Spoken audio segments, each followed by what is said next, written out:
A seasoned trucker, who we'll call Jake, was driving through a remote stretch of highway late at night. It was the kind of road where you could drive for hours without seeing another vehicle. As he was passing through a dense forest area, he saw a young woman standing by the roadside, hitchhiking. She looked distressed, and despite his reservations, Jake decided to stop and offer her a ride. The woman climbed into the cab, thanking him profusely. She was quiet, though, and didn't say much about herself. As they drove, Jake tried to make small talk, but her answers were brief and vague. After a while, she fell asleep, so he let her be, focusing on the road ahead. Several miles later, Jake noticed that the woman was no longer in the passenger seat. Confused, he pulled over and searched the cab, but she was nowhere to be found. The doors were locked, and there was no way she could have gotten out while the truck was moving. Jake was shaken, but continued his journey. When he reached the nearest town, he mentioned the incident to a local diner owner. The man's face went pale. He told Jake that years ago, a young woman matching her description had been killed in a hit-and-run on that very stretch of highway. Since then, many truckers had reported seeing her, only for her to vanish without a trace. In the mid-1980s, a group of truckers was driving through the Mojave Desert, headed toward California. It was a quiet night, the sky clear and the moon bright.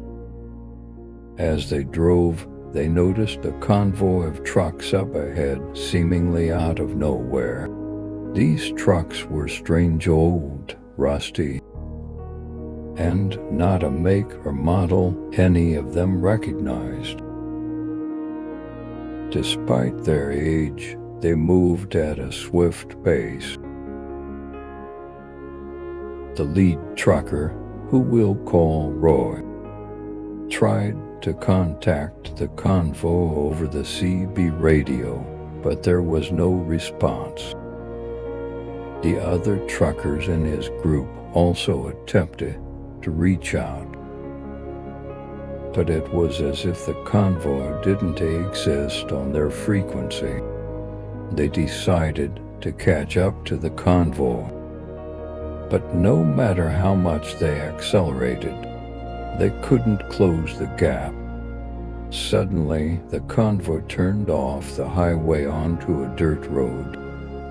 Heading straight toward the mountains, Roy and his friends decided to follow, curious and uneasy. But as they approached the turnoff, the convoy of trucks simply disappeared. There were no tire tracks, no dust kicked up, nothing to indicate they had ever been there. The dirt road ended abruptly at a cliff's edge, leading into an old mine that had been abandoned for decades. Shaken, the truckers sped away and reported the incident at the next truck stop. They were met with knowing looks and a warning: stay clear of that stretch at night. You don't want to follow those trucks. They're not of this world. One winter night, a trucker named Sam was driving through the Appalachian Mountains. Snow was falling heavily, making visibility poor and the road treacherous. Sam was tired and needed to rest, so he pulled into a small, isolated rest stop that was mostly hidden by the trees. As he settled into sleep, he heard a strange tapping on his window. Thinking it was the wind, he ignored it, but the tapping persisted, growing louder and more insistent. When he finally looked out the window, he saw nothing but the swirling snow. Uneasy, Sam decided to get some fresh air. He stepped out of the truck and walked around. But there was no one else at the rest stop, no other cars, no signs of life.